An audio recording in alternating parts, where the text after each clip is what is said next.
भगवते भगवते वासुदेवाय। वासुदेवाय। ओम नमो भगवते वासुदेवाय। ओम ओम नमो नमो भगवते भगवते वासुदेवाय। वासुदेवाय। ओम नमो भगवते वासुदेवाय। ओम ओम नमो नमो भगवते भगवते वासुदेवाय। वासुदेवाय। नारायणं नमस्कृत्य नारायणं नमस्कृत्य नमस्कृत्य नरं चैव नरोत्तमं नारायणं नरं चैव नमस्कृत्य नरोत्तमं नरं देवीं चैव सरस्वतीं नरोत्तमं व्यासं देवीं सरस्वतीं सरस्वतीं व्यासं व्यासं ततो जयमुदीरयेत्। ततो ततो जयमुदीरये। नष्टप्रायेषु भद्रेषु नष्टप्रायेषु अष्टप्रायेषु भद्रेषु अभद्रेषु नित्यं भागवत सेवया नित्यं नित्यं भागवत भागवत सेवया सेवया। भगवती उत्तम श्लोके भगवति भगवती उत्तमश्लोके उत्तमश्लोके भक्तिर्भवती नैष्टिकी। भक्तिर्भवति नैष्ठिकी। श्रीमद्भागवतम स्कंद 2 अध्याय 9 श्लोक संख्या 33। अहम एवासम एवाग्रे अहम् अहमेवास्म एवासम् एवाग्रे एवाग्रे। अहम एवासम एवाग्रे अहमेवास्म एवाग्रे एवाग्रे। नान्यद् यत्सत् असत्परम् नान्यद्यत्सत्परं नान्यद् यत्सत् असत्परम् नान्यद्यत्सत् असत्परं। पश्चादहं यद् एतच्च पश्चादहं पश्चादहं यद् एतच्च यदेतच्च यो अवशिष्येत् सो अस्मै अहम् यो यदेतत्स्वयम् यो अवशिष्यते अवशिष्येत् सो अस्मै अहम् यो अवशिष्यस्य अस्म्यहम्। अहम् एवासम् एवाग्रे अहम् एवाग्र। नान्यद् यत्सत् असत्परम् नान्यद्यत्सत्परम्। पश्चादहं यद् एतच्च पश्चादहं यदेतच्च यदेतच्च सो अवशिष्येत् सो अस्मै अहम् अवशिष्येत अस्म्यहम्। अहमेवासमेवाग्रे अहमेवाग्रे। अग्रे नान्यद् यत्सत् असत्परम् नान्यद्यत्सत्परम्। परम् पश्चादहं यद् एतच्च पश्चादहं यदेतच्च सो अवशिष्येत् सो अस्मै अहम् यो अविशिष्येत स अस्म्यहम्। पढ़िए, कौन पढ़ेंगे? श्लोक का पठन करिए। हरे कृष्ण प्रभु जी। अहमेवासमेवाग्रे नान्यत् यत् सद् असत् परम् पश्चादम् अहं यदेतच्च यो अविशेषत् सो अस्म्यहम्। हरे कृष्ण।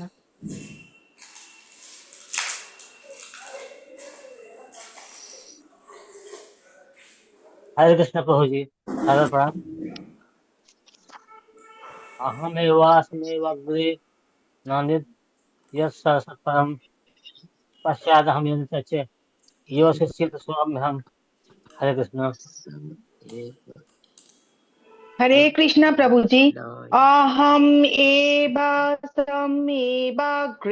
नायन्दयत सदा सत्परं पश्चादहं यदायेतच्च यवशिष्यते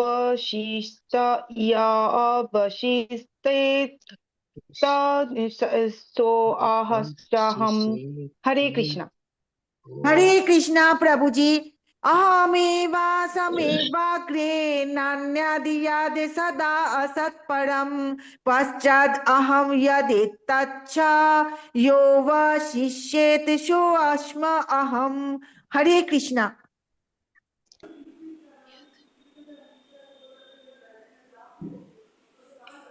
धन्यवाद आप सभी का। शब्दार्थ देखते हैं।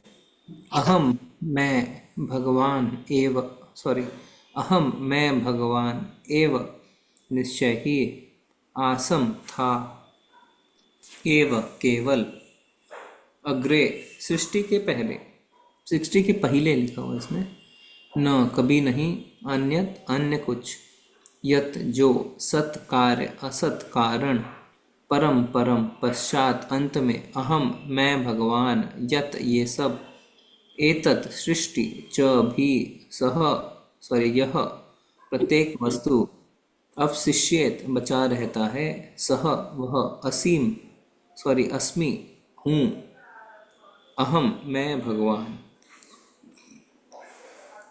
हे ब्रह्मा अनुवाद और तात्पर्य शिल प्रभुपाद जी के द्वारा। शिल प्रभुपाद जी की जय।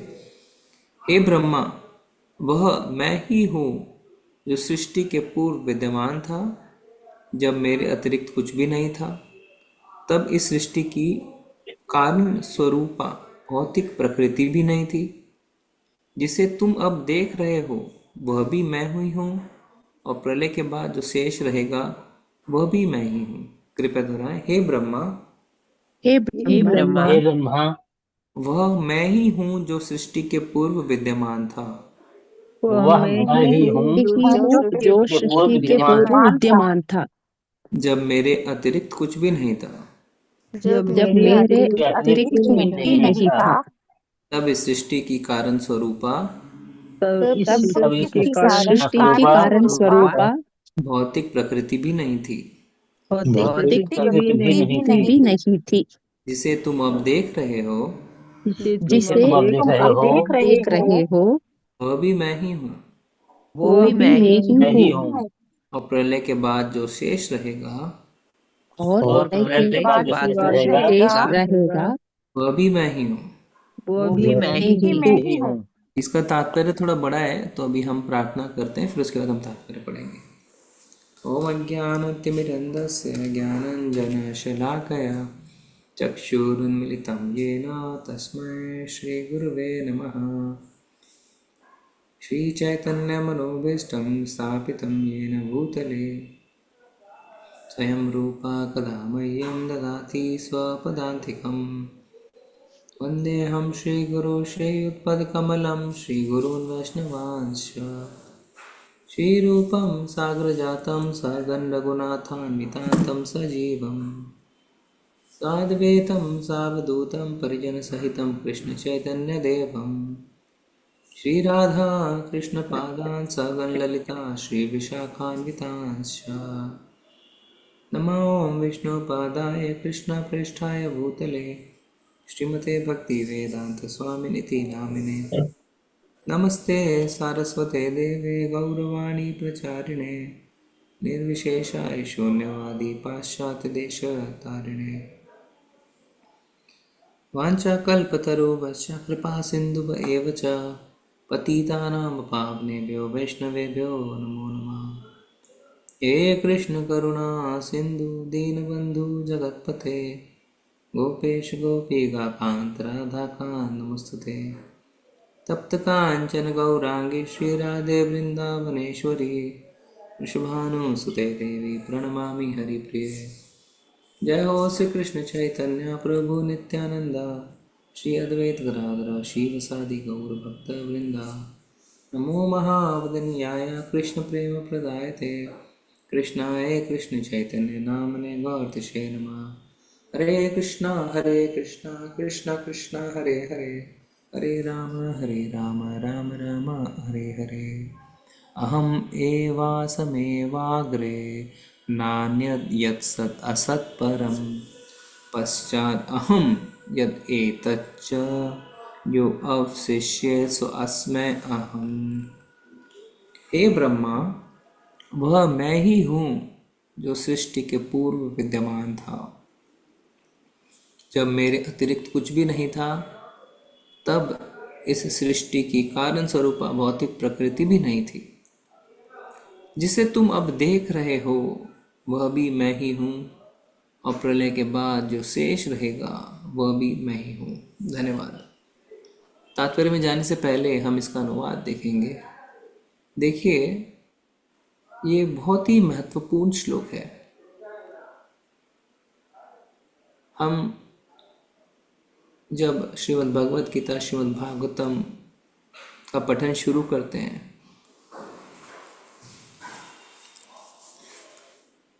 तो हम देखते हैं कि भगवान श्री कृष्ण ही परम ब्रह्म है, परम ईश्वर है।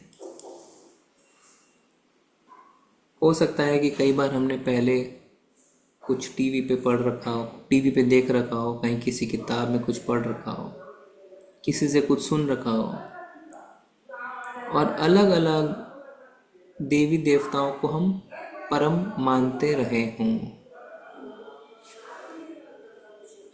कई लोग कहते हैं शिव जी परम है, उनसे ऊपर कोई नहीं है, और वो कहते हैं कि हमने शिव महापुराण में पढ़ा है।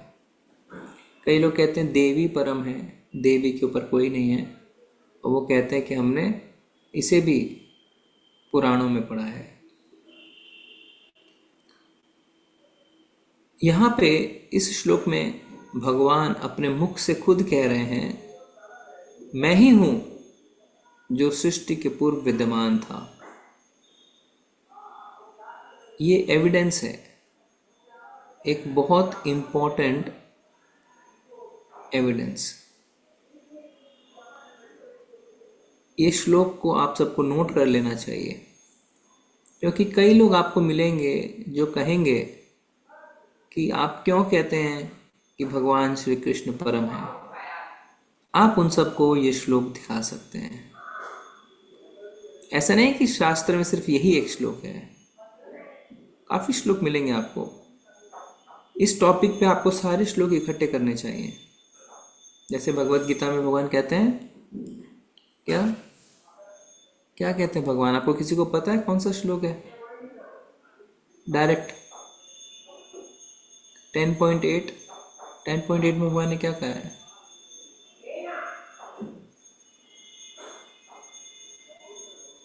दसवें अध्याय के 8वें श्लोक में, चतुर्श्लोक की गीता है ना, उसमें क्या कहा भगवान ने?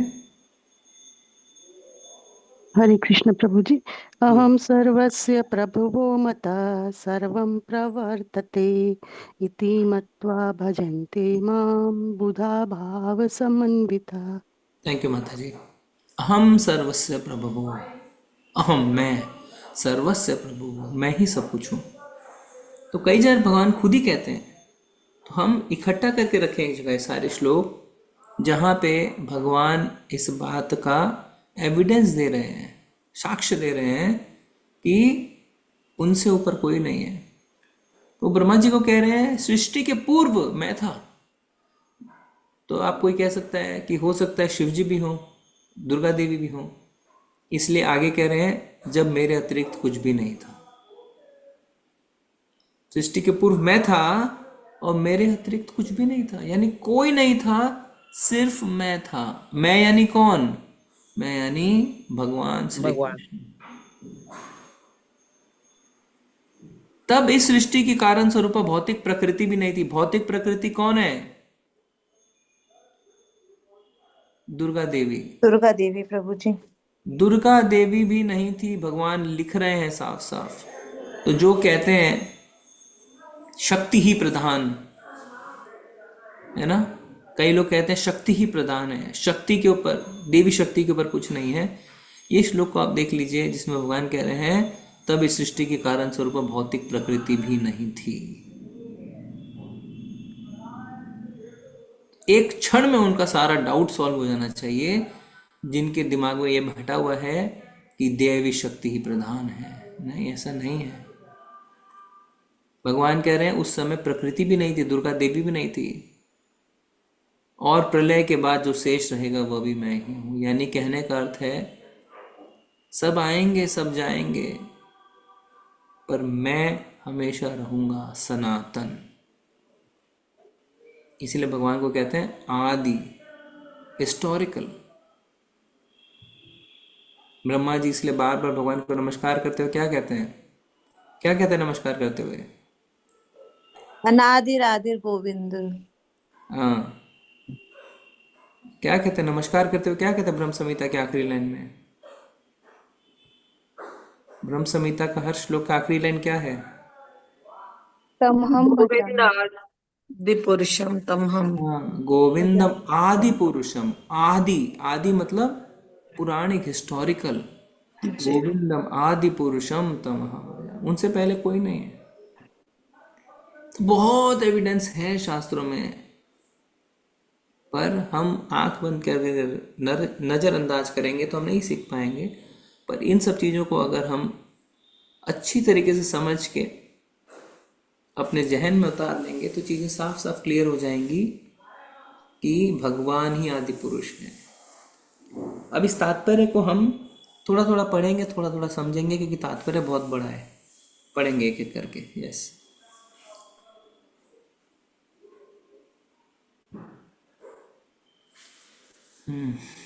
कौन पढ़ेगा?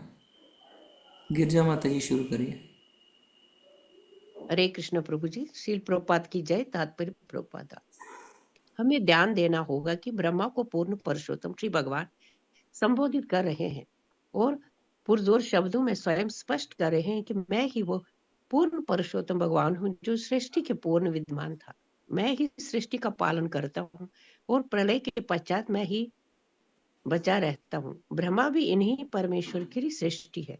निर्विशेषवादी तदामी का सिद्धांत प्रस्तुत करते हैं कि ब्रह्मा श्री भगवान के समरूप है, क्योंकि वे भी परम सत्य मैं से उद्भूत मैं है।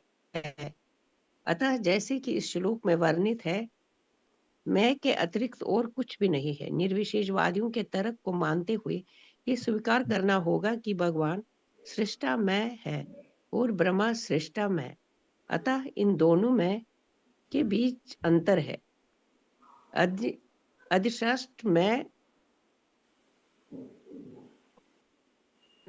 तथा अधीनस्थ मैं। अतः निर्विशेषवादियों के तर्क को मान लेने पर भी दो मैं रहते हैं, किंतु हमें ये ध्यान देना होगा कि वैदिक साहित्य कठोपनिषद में ये दो मैं गुण के अर्थ में स्वीकृत है। कठोपनिषद का वचन है नितो नितायम चेतन श्रेष्ठ नाम एको बुहा नाम यो विदिदाति कामान। वेदों में सृष्टा मैं तथा सृष्टि में दोनों ही गुणात्मक रूप से एक है, क्योंकि ये दोनों ही नित्य और चेतन है। किंतु एक वचन में सृष्टा मैं है, उस सृष्टा में बहुवचन मैं है, क्योंकि ब्रह्मा तथा उनके द्वारा सृजित अनेक मैं है। यही सामान्य सत्य है। पिता से पहले एक पुत्र उत्पन्न होता है, इस पुत्र से कोई पुत्र उत्पन्न होता है और वे सभी मानव प्राणी के रूप में एक है। किंतु पुत्र तथा पौत्र पिता से भिन्न भी है। पुत्र पिता का स्थान नहीं ग्रहण कर सकता है और न पौत्र ही। इस प्रकार पिता पुत्र तथा पौत्र एक होते हुए भी पृथक है। इसीलिए सृष्टा तथा सृष्ट का अपेक्षिक अंतर वेदों में ये कह कर दिया गया है कि आदिकाष्ट में अधीनस्थ मैं का पोषक है और इस प्रकार दोनों मैं के बीच व्यापक धन्यवाद माता अंतर जी। है। देखिए, ज़्यादा आप धन्यवाद। कंफ्यूज होने की दरकार नहीं है, मैं सिंपल भाषा में बताता हूँ। तो इसमें ब्रह्मा जी जो हैं वो सबसे पहले जीव है ना? यहाँ पे लिख रहे हैं ब्रह्मा भी इनके परमेश्वर की सृष्टि है। तो निर्विशेषवादी जो होते हैं, मायावादी, जो कहते हैं कि हम भी भगवान हैं, अहम ब्रह्मास्मि, वो कहते हैं भगवान भी मैं है, ब्रह्मा जी भी मैं है, क्योंकि ब्रह्मा जी भगवान से निकले हैं। प्रभुपाद जी कह रहे हैं ठीक है, इस बात को मान लेते हैं, पर फिर भी इस बात से इनकार नहीं किया जा सकता कि एक है अधिष्ठाता में और दूसरा है अधीनस्थ मैं। मतलब क्या हुआ, एक मैं से दूसरा मैं निकला है। एक है अधिष्ठाता मैं और दूसरा है यानी क्रिएटर मैं, जिसने क्रिएट किया, और दूसरा है अधीनस्थ जो क्रिएटेड, जो क्रिएट हुआ, जो बना। एक बनाने वाला मैं, एक बनने वाला मैं। समझ में आ रहा है आपको? जैसे मान लीजिए आप आटा लगाते हैं ना, आटा को गूंथ लेते हैं, अब उसमें से छोटे छोटे आप टुकड़े तोड़ते हैं जिससे रोटियां बेल सकें। तो मेन जो है डो जिसको बोलते हैं वो है क्रिएटर मैन, जिसने बनाया, और जो छोटे छोटे टुकड़े हैं वो है क्रिएटेड मैन, जो बना। दोनों मैं हैं पर दोनों अलग हैं। तो इसका उदाहरण देते हुए प्रभुपाद जी समझा रहे हैं, पिता, पुत्र और पौत्र। पिता से पुत्र उत्पन्न होता है, पुत्र से पौत्र यानी ग्रैंड चाइल्ड उत्पन्न होता है। तीनों एक हैं पर तीनों अलग भी हैं, है ना। पिता से पहले एक पुत्र उत्पन्न होता है, इस पुत्र से कई पुत्र उत्पन्न होते हैं और वे सभी मानव प्राणी के रूप में एक हैं। सब मानव है, सब मानव है तो सब एक हैं, किंतु पुत्र, पौत्र, पिता भिन्न भिन्न हैं। आप ये नहीं बोल सकते पिता पुत्र है, पुता पित्र है ना। पौत्र जो है वो पिता है, पौत्र पुत्र है, ऐसा नहीं कह सकते आप। तीनों अलग अलग हैं, तीनों एक भी हैं क्योंकि तीनों मानव हैं पर तीनों अलग हैं। तो ये कहना कि ब्रह्मा जी और भगवान एक हैं, ये गलत है। यस, ब्रह्मा जी की उत्पत्ति भगवान से हुई है, पर इसका मतलब ये नहीं है कि ब्रह्मा जी भगवान है। ठीक है, ये क्लियर है पॉइंट? आगे बढ़ेंगे। हरे कृष्णा। सरिता माता जी, आप शेयर कर रहे थे, आप बोल देते तो मुझे समझ में आता, मैं भी शेयर कर देती। ठीक है, इसलिए हैंड रेज नहीं दे पाए। जलेंद्र प्रताप सिंह प्रभु जी, आपका दी। अगर तो हो जो है माता जी सबको सारा प्रणाम। जरूर से प्रपात कीजिए आपका से प्रपात द्वारा। इस श्लोक की दूसरी विशेषता यह है कि भगवान तथा ब्रह्मा दोनों के व्यक्तित्वों को नकारा नहीं जा सकता। फलतः अधिष्ठाता और अधीनस्थ अंतोगत दोनों ही व्यक्ति हैं। इससे निषेधवादियों के मत इस मत का खंडन हो जाता है कि अंततः प्रत्येक निराकार है। आत्मा निर्विशेषवादियों द्वारा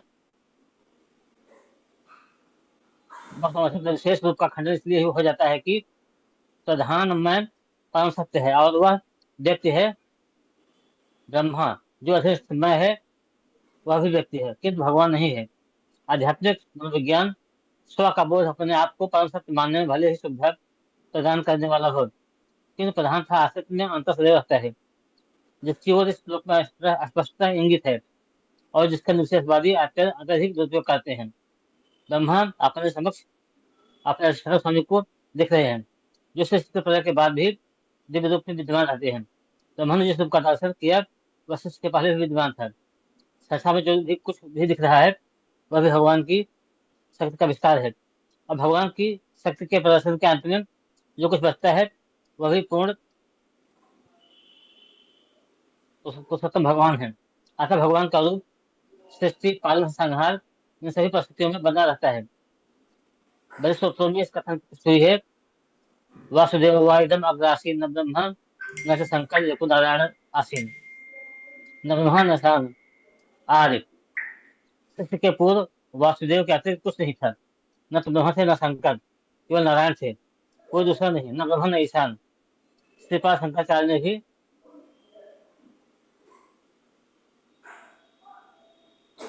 के भाष्य में इसकी पुष्टि की है कि नारायण समस्त सृष्टि से परे है और समग्र सृष्टि अव्यक्त का फल है।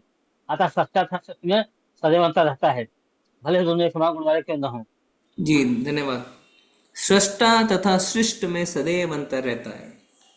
जो बनाता है और जो बनता है दोनों में हमेशा अंतर रहता है, भले ही दोनों एक समान गुण वाले क्यों ना हो। गुणात्मक दृष्टि से एक हो सकते हैं पर इसका मतलब ये नहीं है कि दोनों एक ही है। इसलिए एक और श्लोक यहाँ पे बताया जा रहा है, वासुदेवो वा इदम अग्र आसीन ना ब्रह्मा ना च शंकर। मतलब सृष्टि से पहले ना ब्रह्म थे, ना च शंकर, ना शंकर थे, एको नारायण आसीन। सिर्फ नारायण ही आसीन थे, ना ब्रह्म निशान आदि। सिर्फ नारायण। और शंकराचार्य मायावादी का उन्होंने खुल के प्रचार किया। वो भी कह रहे हैं कि सृष्टि के पहले सिर्फ नारायण थे और कुछ भी नहीं था। तो इस नारायण का जब आप शब्द सुनते हैं तो इस बात से कंफ्यूज मत हो जाइए कि विष्णु थे, कृष्ण नहीं थे। कई लोग इस बात से कंफ्यूज हो जाते हैं कि नारायण लिखा है, इसका मतलब नारायण थे, कृष्ण नहीं थे। ऐसा नहीं है। नारायण और कृष्ण में अंतर नहीं है ना। तो सृष्टि से पहले सिर्फ नारायण थे और कोई भी नहीं था। तो बार बार प्रभुपाद जी इसको 3-4 पैराग्राफ से एक ही पॉइंट समझा रहे हैं कि मायावाद का पूर्णतः खंडन करते हुए कि ये मत सोचे कि हम भगवान हैं। आप देखेंगे कई वृंदावन के बाबा जी बहुत फेमस हो रखे हैं अभी इस समय। वो क्या बोलते हैं? सब एक ही तो है, सब एक ही तो है, सब एक ही तो है। सब एक नहीं है जी, सब एक नहीं है। जो दास है वो दास ही रहेंगे, जो भगवान है वो भगवान ही रहेंगे। स्पष्ट रूप से कहा गया है कि भगवान ने जीवात्माओं को इसलिए बनाया है जिससे उनसे सेवा स्वीकार कर सकें। तो हमारा स्वरूप है सेवा करना, हम भगवान नहीं है। हमारा स्वरूप सेवा स्वीकार करना नहीं है, सेवा प्रदान करना है। जीवर स्वरूप हो कृष्ण नित्य दास। हम दास हैं, भगवान परम भोक्ता है। पर जब हम कहते हैं सब एक ही तो है, सब एक ही तो है, सब एक ही तो है, इसका अर्थ ये हो जाता है कि हम भी आगे चल के भगवान में मर्ज हो जाएंगे, भगवान बन जाएंगे और सेवा स्वीकार करेंगे। जी नहीं, ऐसा नहीं है। सब एक नहीं है। भगवान भगवत गीता में क्या कहते हैं अर्जुन को? सबसे पहले कहते हैं, अर्जुन मैं, तुम और ये सारे राजा पहले भी थे, आज भी और भविष्य में भी रहेंगे। इसका अर्थ क्या हुआ? कि आत्मा और परमात्मा का सनातन अस्तित्व है, अलग अलग रहते हैं, मर्ज नहीं होते। ठीक है, अगला पैराग्राफ पढ़ेंगे। माता जी पढ़िए।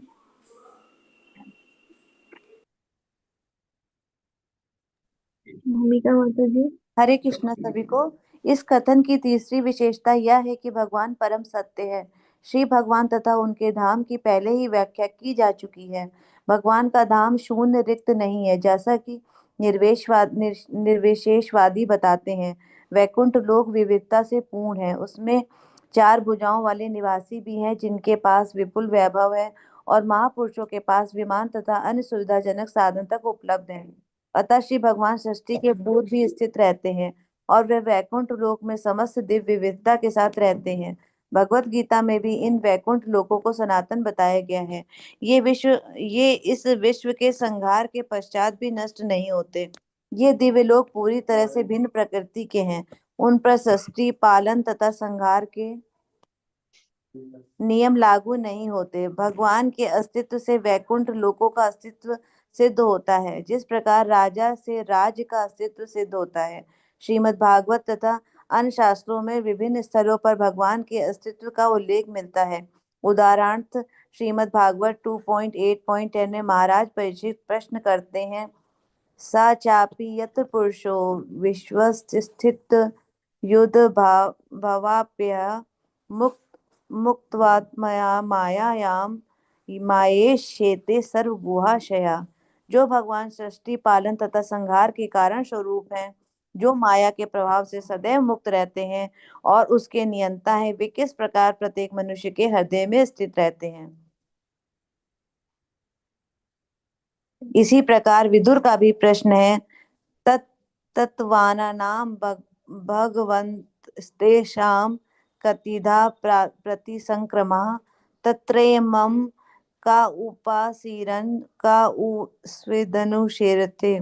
श्रीधर स्वामी ने अपनी टिप्पणी में इस प्रकार व्याख्या की है। सृष्टि के प्रलय के समय शेषशायी भगवान की सेवा कौन करता है? इसका अर्थ यह हुआ कि भगवान अपने नाम, यश, गुण तथा सामग्री सहित शाश्वत रूप से विद्यमान है। इसी की माता जी हरे धन्यवाद। जी, हरे कृष्ण। धन्यवाद माता जी। अच्छा माता देखिए, तो वैकुंठ को शाश्वत कहा गया है। तो ये जो प्रलय का चक्कर चलता है ना, ये सिर्फ भौतिक जगत में चलता है, ये आध्यात्मिक जगत में नहीं चल रहा है। और हम सोचें कि जो भगवान का धाम है वैकुंठ, वहाँ पे कोई कुछ है नहीं, कुछ विविधता नहीं है, कोई वैरायटी नहीं है, ऐसा नहीं है। वहाँ पे जितनी वैरायटी है उसी का तो शैडो है हमारे भौतिक जगत में। भगवत गीता में हमारे भौतिक जगत को क्या कहा गया है? उल्टा है ना, अश्वत्थ का पेड़, छाया। तो वैकुंठ में जो विविधता है उसकी छाया है भौतिक जगत। छाया को आप पकड़ नहीं सकते हैं, छाया को एंजॉय नहीं कर सकते हैं, है ना। जैसे मान लीजिए आपको पेड़ की छाया दिख रही है नदी में, उसमें आम लटके हैं, क्या आप उस आम को खा सकते हैं? नहीं खा सकते हैं। पर तड़प सकते हैं उस आम को खाने के लिए, पर खा नहीं सकते हैं। असली आम का पेड़ आध्यात्मिक जगत में है। हम छाया को ही असली समझ बैठते हैं, हम सोचते हैं यही छाया है। हमारी भौतिक जगत में तो अनेक विविधता है, क्योंकि हमने भौतिक जगत को ही देखा है। वास्तव में यहाँ की विविधता को आप एंजॉय नहीं कर सकते हैं। आप कोशिश कर सकते हैं, इसीलिए हमेशा अनसेटिस्फाइड रहते हैं, अतृप्त रहते हैं। मनुष्य कभी भी तृप्त नहीं होता है, क्योंकि वो सोचता है कि मैं भोग करूं, पर भोग करना उसके लिए संभव ही नहीं है। कहते हैं ना कि अगर आप अपनी इच्छाओं को, अपने काम को पूर्ण करते हैं तो वो अग्नि में घी डालने के समान है, क्योंकि इच्छा कभी तृप्ति नहीं होती है, और बढ़ती जाती है और बढ़ती जाती है और बढ़ती जाती है। क्योंकि वास्तव में तृप्ति के नाम पे भौतिक जगत में हमसे धोखा होता है, हम और फंसते चले जाते हैं उस अश्वत्थ के पेड़ में, और बुरी तरीके से फंसते चले जाते हैं। तो भगवान से अर्जुन पूछते हैं कैसे निकले, तो बोलते हैं, भगवान क्या कहते हैं उस पेड़ को? आसक्ति की कुल्हाड़ी से काट दो, डिटैच्ड हो जाओ इन सब चीज़ों से, और उसको उससे बाहर निकल सकते हो। खाली डिटैचमेंट से ही हम बाहर निकल सकते हैं। ठीक है, आगे पढ़िए। अच्छा माता जी पढ़िए।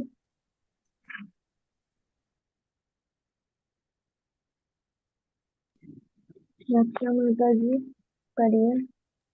हरे कृष्णा प्रभु जी, हरे कृष्णा सभी को। इसी की पुष्टि स्कंद पुराण के काशी खंड में ध्रुव चरित के प्रसंग में हुई है।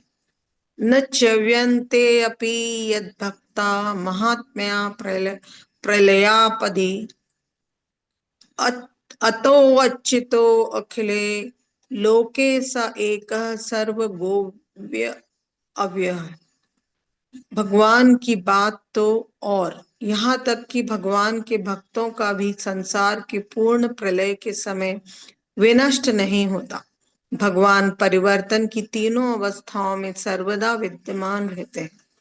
निर्विशेषवादी परमेश्वर पर कर्म रहित होने का आरोप लगाते हैं, किंतु ब्रह्मा तथा पूर्ण पुरुषोत्तम भगवान की इस वार्ता में भगवान को रूप तथा गुण से युक्त होने के साथ ही साथ कर्मों से युक्त बताया गया है। सृष्टि के पालन के समय ब्रह्मा तथा अन्य देवताओं के कार्यों को भी भगवान के कार्य ही समझना होगा। भले ही राजा या राज्य का कार्यकारी अध्यक्ष सरकारी कार्यालयों में दिखाई न दे और वह राजसी विलास में लगा हो, तो भी यह समझा जाता है कि जो कुछ भी हो रहा है वह उसी के निर्देशन या आदेश के अनुसार हो रहा है। भगवान कभी भी रूप विहीन नहीं होते। भौतिक जगत में वह अल्पज्ञों को भले ही साकार रूप में न दिखे, जिससे उसे रूप विहीन कह लिया जाए, किंतु वे अपने धाम वैकुंठ लोक में तथा अपने विभिन्न अवतारों में अन्य विभिन्न लोकों में नित्य रूप में सदैव रहते हैं। इस प्रसंग में सूर्य का उदाहरण अत्यंत उपयुक्त होता है। रात्रि के समय भले ही मनुष्यों को अंधेरे में सूर्य ना दिखे, किंतु जब सूर्योदय हो जाता है तो वह दिखता है।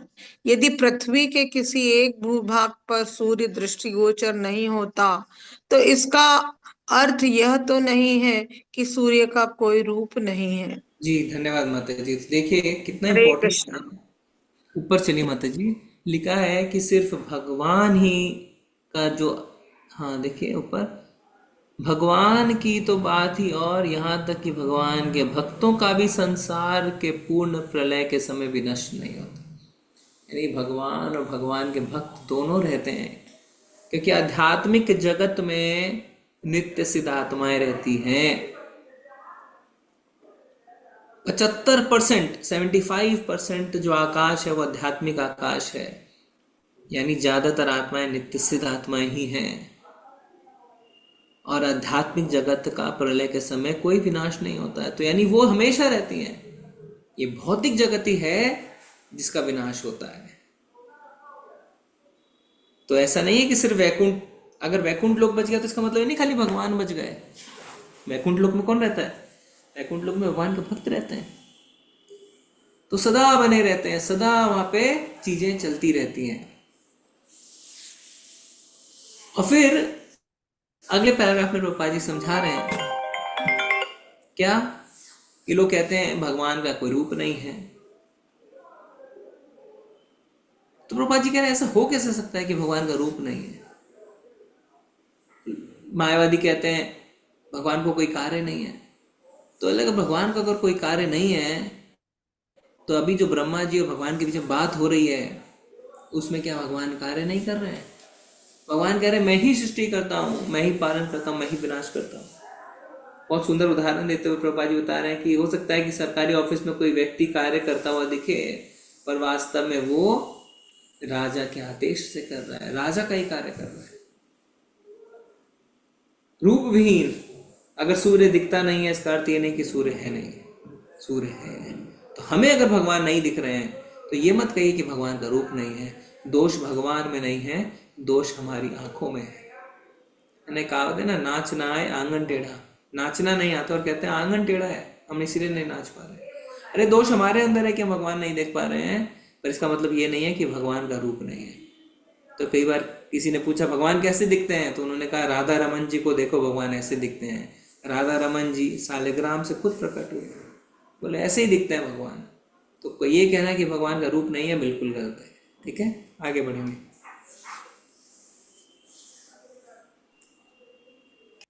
कृष्ण लक्ष्मी के देवी बात माता जी करे। हरे कृष्ण जी माता जी।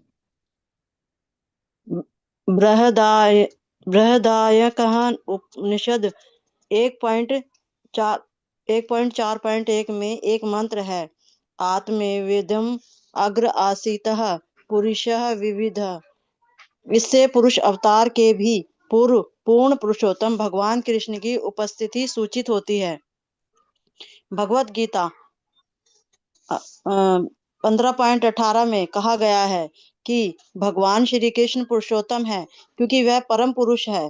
पुरुष अक्षर तथा पुरुष शर से भी परे है।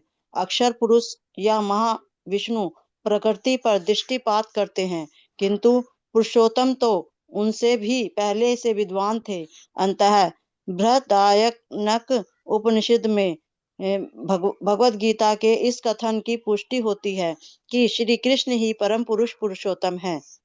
कुछ वेदों में यह भी कहा गया है कि प्रारंभ में केवल निर्गुण ब्रह्म तथा, किंतु इस श्लोक के अनुसार निर्गुण ब्रह्म को जो परमेश्वर के रूप की चमचमाती दीप्ति है, कारण स्वरूप कहा जाता है, क्योंकि समस्त कारणों के कारण ही पूर्ण पुरुषोत्तम भगवान है। भगवान का निर्गुण रूप भौतिक जगत में इसीलिए विद्वान है क्योंकि इन भौतिक नेत्रों या इंद्रियों से भगवान को देखा नहीं जा सकता। भगवान का दर्शन करने की आशा से पूर्व इंद्रियों को आध्यात्मिक दिव्य बनाना होगा, किंतु वह सदैव साकार रूप में रहते हैं और वैकुंठ लोक के वासियों को साक्षात दिखते हैं। अंततः वह राज्य के उस कार्य अध्यक्ष की भांति भौतिक दृष्टि का निराकार रहते हैं, जो राजभवन में निराकार नहीं रहता। इसी प्रकार जी भगवान भी माता जी, धाम में धन्यवाद। निराकार नहीं रहते, उनका धाम में धन्यवाद माता जी। हरे कृष्ण जी।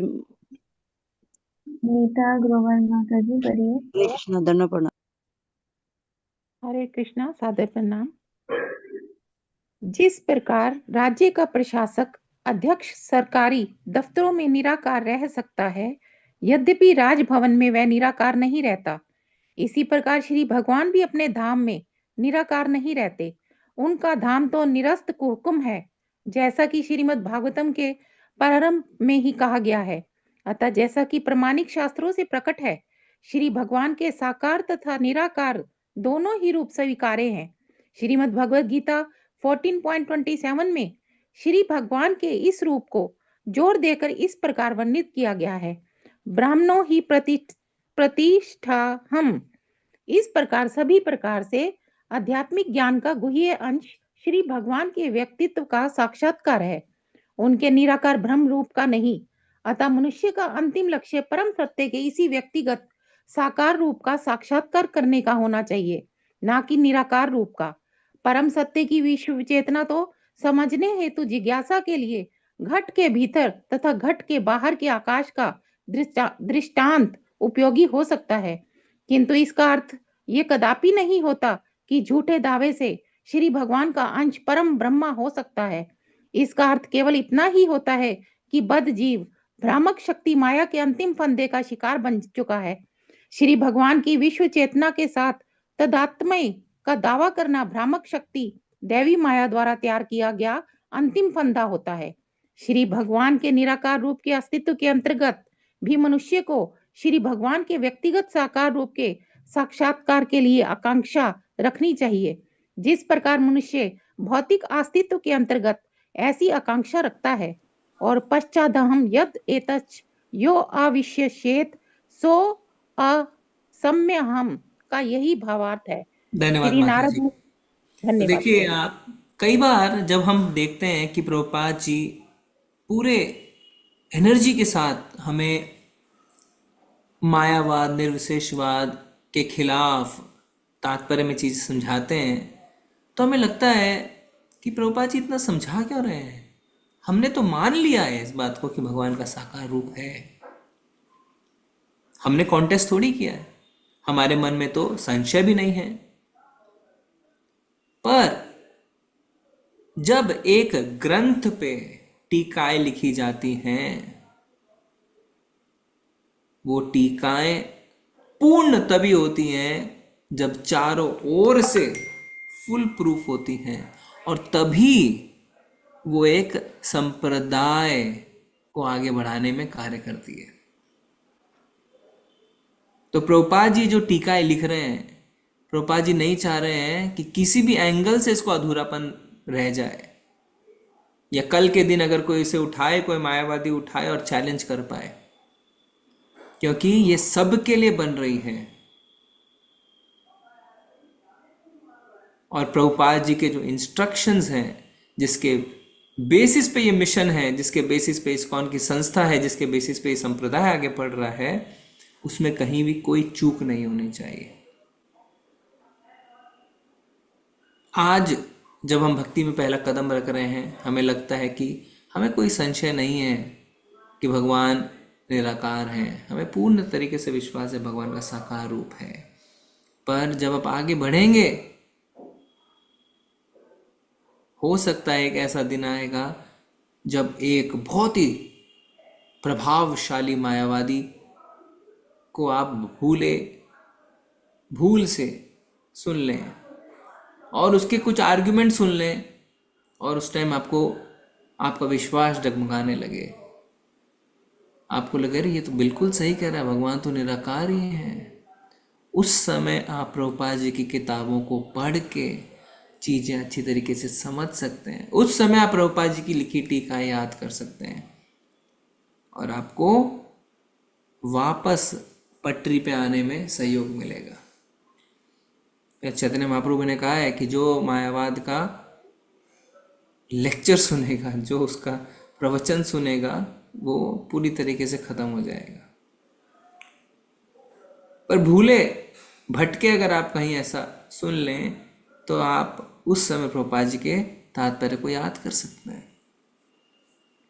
क्योंकि कई बार मायावादी बहुत स्ट्रॉन्ग आर्ग्यूमेंट्स देते हैं, और आपकी श्रद्धा को पूरी तरीके से हिला सकते हैं। हाँ हाँ, ये तो ठीक ही कह रहे हैं, भगवान तो निराकार ही है। इसीलिए ये जो तात्पर्य है जिसमें हमें लग रहा है कि हमें कोई संशय नहीं है, हम नहीं पढ़ेंगे, चलो स्किप करो, आगे बढ़ो, ऐसा नहीं है। फिर भी आप पढ़िए, फिर भी आप समझिए, क्योंकि कब आपको आगे भक्ति जीवन में काम आएगा आपको पता नहीं है। ठीक है जी माता जी, आगे पढ़ेंगे। माता जी करिए।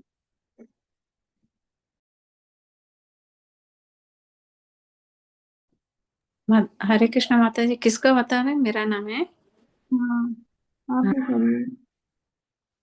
हरे कृष्णा प्रभु जी, हरे कृष्णा माता जी, सभी को दंडवत प्रणाम।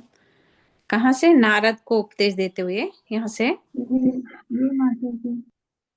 नारद को उपदेश देते हुए ब्रह्मा जी ने भी इस सत्य को स्वीकार किया है। वे भागवत 2.7.50 में कहते हैं, सौम्य तेबी हित तस्तात भगवान विश्व भावना पूर्ण पुरुषोत्तम भगवान हरि के अतिरिक्त समस्त कारणों का कारण कोई अन्य नहीं है। अतः अहमेव इत्यादि श्लोक परमेश्वर के अतिरिक्त और कुछ सूचित नहीं करता। अतः मनुष्य को ब्रह्म संप्रदाय अर्थात ब्रह्मा से नारद, फिर व्यास इत्यादि का अनुसरण करना चाहिए और श्री भगवान हरि या श्री कृष्ण को प्राप्त करना ही जीवन का लक्ष्य बनाना चाहिए। शुद्ध भक्तों को दिया गया यह परम गुह्य उपदेश अर्जुन को तथा सृष्टि के प्रारंभ में ब्रह्मा को भी दिया गया था। निसंदेह ब्रह्मा, विष्णु, महेश्वर, इंद्र, चंद्र, वरुण इत्यादि देवता विभिन्न कार्यों को संपन्न करने के लिए भगवान के ही विभिन्न रूप हैं। सृष्टि के विभिन्न अवयव, अनेक शक्तियां भी माता जी था उसी भगवान की हैं, किंतु इन सबों के मूल श्री भगवान श्री कृष्ण हैं। मनुष्य को चाहिए कि शाखाओं तथा पत्तियों से मोहग्रस्त न होकर मूल को ही ग्रहण करे। यही इस श्लोक की शिक्षा है। धन्यवाद माता जी। हरे कृष्ण। शाखाओं और पत्तियों से मोहग्रस्त ना होके मूल को ग्रहण करे, यानी इधर उधर भटके नहीं, मूल भगवान से कृष्ण को ही ग्रहण करे, है ना। देखिए क्या है कि प्रभुपाद जी जैसे शुद्ध भक्त की जब हम टीकाएं पढ़ते हैं, संशय सारे खत्म हो जाते हैं। कहीं कहीं अगर चीज़ें समझ नहीं आ रही है, वो हमारी कमी है। एक तनिक सा भी आपको संशय नहीं होना चाहिए मन में कि प्रभुपाद जी ने ये जो लिखा है ये समझ नहीं आ रहा है, कुछ गलत तो नहीं लिख दिया है। तनिक भी आपको इस बात का संशय नहीं होना चाहिए। अगर चीज़ें समझ नहीं आ रही है, बार बार पढ़ें, बार बार पढ़ें, बार बार पढ़ें। बार बार प्रभुपाद जी ने कहा है, मैंने अपनी किताबों में सब लिख दिया है, बार बार पढ़ें और सारी चीज़ें आपको क्लियर हो जाएंगी, साफ हो जाएंगी। ठीक है, तो नहीं समझ में आना हमारी अंडरस्टैंडिंग में प्रॉब्लम है, प्रभुपाद जी की टीकाओं में कोई प्रॉब्लम नहीं है।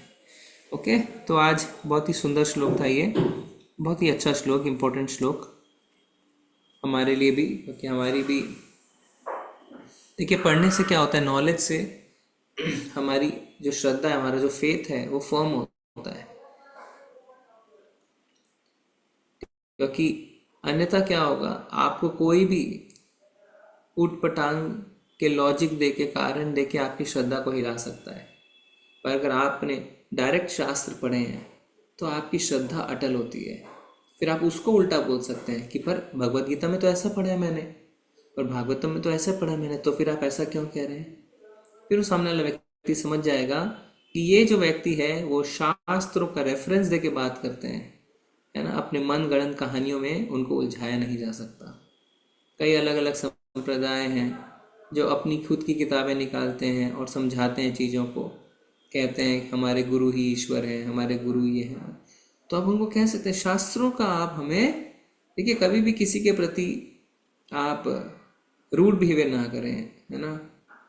आप उन्हें कहें शास्त्रों में हमें दिखाइए, क्योंकि हम जिस संप्रदाय में हैं, हम जिस संप्रदाय को फॉलो कर रहे हैं, जो टीचिंग फॉलो कर रहे हैं, उसमें हम आपको शास्त्रों का रेफरेंस देके चीज़ें बताते हैं और शास्त्रों को कोई गलत नहीं ठहरा सकता। आप भी हमें शास्त्रों का रेफरेंस देके, तो उन्हें समझ में आ जाएगा कि इनसे हम बहस नहीं कर सकते, तो वो आपको परेशान नहीं करेंगे, वो हट जाएंगे।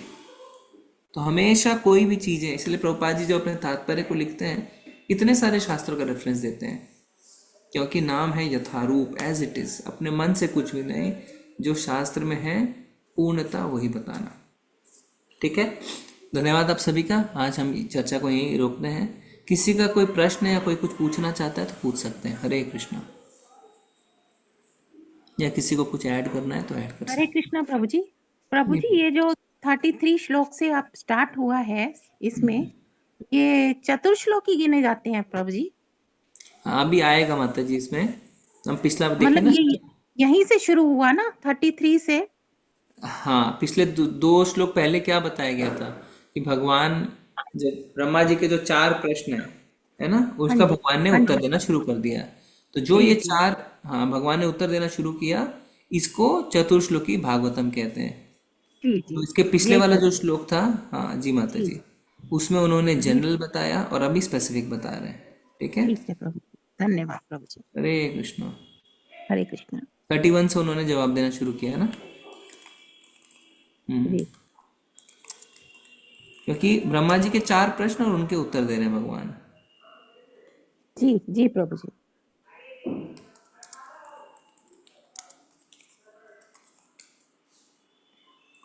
हरे कृष्णा प्रभु जी। हम्म प्रभु जी, और दूसरा अपराध, नाम अपराध है ना, ब्रह्मा और शिवा को अलग नहीं समझना, उसका मीनिंग क्या है? नहीं नहीं नहीं, ब्रह्मा और शिवा को अलग नहीं समझना नहीं है। दूसरा नाम नाम, को भगवान नाम के समान अथवा उससे स्वतंत्र हाँ समझना। जी जी, स्वतंत्र, हाँ। देखिए क्या है, पढ़ते हैं पहले दूसरा अपराध। To consider the names of demigods like lord Shiva और lord Brahma to be equal to और independent of the name of lord Vishnu, ये अपराध है। मतलब to consider name of demigod, जो देवी देवता हैं, उदाहरण लॉर्ड शिवा, लॉर्ड ब्रह्मा, शिव और Brahma. To consider the names of demigod like lord Shiva, lord Brahma to be independent of, यानी भगवान से स्वतंत्र। ये भगवान से स्वतंत्र नहीं है। और टू बी इक्वल टू, भगवान के बराबर भी नहीं है। भगवान के बराबर नहीं है तो सबको समझ में आता है। स्वतंत्र नहीं है मतलब भगवान की अध्यक्षता में है, ये जानना जरूरी है। भगवान की इच्छा से काम करते हैं। जैसे जीव है, जीव का अस्तित्व स्वतंत्र वाला अस्तित्व नहीं है। हम भगवान जैसा हमसे करवाना चाहेंगे वैसा ही करेंगे, क्योंकि हम भगवान की शक्ति के अंडर में कार्य कर रहे हैं ना, हम माया के अंडर में कार्य कर रहे हैं। तो हम स्वतंत्र नहीं है, अल्प स्वतंत्र है, वो एक अलग चीज है।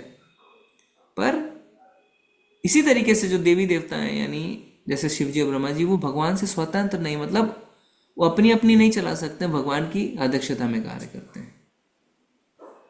ठीक है, और अगर हम इस बात को नहीं मानते हैं तो हम अपराध करते हैं। हम सोचते हैं नहीं, वो तो अलग है, उनका भगवान, उन पे का कोई कंट्रोल नहीं है, वो भगवान के साथ बराबर हो सकते हैं। जैसे जनरली क्यों होता है, हम सोचते हैं ब्रह्मा विष्णु महेश तीनों अलग अलग हैं, तीनों इंडिपेंडेंट हैं, तीनों एक दूसरे पर निर्भर नहीं है। पर भगवान पे तीनों निर्भर है, कृष्ण पे तीनों निर्भर है। तो हम ये नहीं सोच सकते कि जो डेमी गॉड्स हैं, जो देवी देवता हैं, वो भगवान से अलग होके पूरा आज़ादी से कार्य कर, नहीं है, वो भगवान पे निर्भर है। ठीक है, तो चतुर्श्लोकी गीता, अच्छा माता जी ने याद दिलाया हमें कि जो अपना दूसरा अध्याय हम पढ़े, दूसरा कैंटो का 9वां अध्याय, उसमें 32, 33, 34, 35, 31 से भगवान जवाब देना शुरू करते हैं। 32 आपने कल देख लिया, आज हम 33 कर रहे हैं। 32, 33, 34, 35, इसे हम चतुर्श्लोकी भागवतम कहते हैं। 32 में भगवान ने बताया था, कल क्या बताया था आपने, क्या पढ़ा बताइए समरी में। 32 में क्या पढ़ा आपने, 32 की समरी बताइए जल्दी से।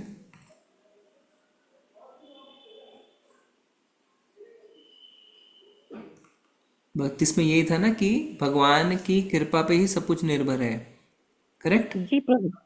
प्रभु जी पढ़े, अहेतु की कृपा से तुम्हारी अंतःकरण में उदय होने वाले वास्तविक बोध से तुम्हें मेरे विषय में सब कुछ, मेरा वास्तविक शाश्वत रूप तथा मेरा दिव्य अस्तित्व, रंग, गुण तथा कार्य ज्ञात हो सकेगा।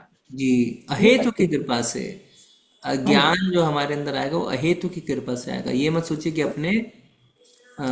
अपनी क्षमता पे आएगा, नहीं, भगवान की कृपा से आएगा। और आज जो श्लोक है, आज का श्लोक का क्या समरी हमने पढ़ा कि मैं ही था पहले भी और आगे भी, कोई नहीं था उस समय। ठीक है, तो दो जो इम्पोर्टेंट पॉइंट्स हैं, अहेतु की कृपा से ही सब कुछ होगा, और दूसरा अहम जो मैं हूँ, सृष्टि से पहले भी मैं था, सृष्टि के बाद भी मैं रहूंगा, और जब मैं था तब कोई भी नहीं था। ठीक है ना। अब आगे के 2 श्लोकों में देखेंगे क्या पता चल जाए। चतुर्श्लोकी भागवतम। धन्यवाद माता जी। ओके, किसी को कुछ ऐड करना है, कुछ बताना है, कोई प्रश्न है तो पूछ सकते हैं, फिर हम चलेंगे।